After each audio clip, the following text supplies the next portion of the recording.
Guys আমরা আজকে করব ভূত প্র্যাঙ্ক। চলো গাইস, আমরা এই ব্যক্তিটাকে এখন এখানে লুকায় রাখবো, যে আসবে তার সাথে আমরা করব ভূত প্র্যাঙ্ক।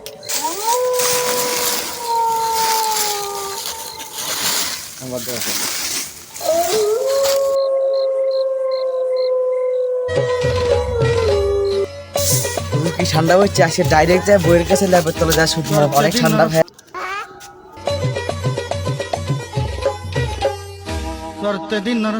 পুরো লোক আসতেছে, চলেন আমরা তার সাথে ভূত প্র্যাঙ্ক করি, চলেন।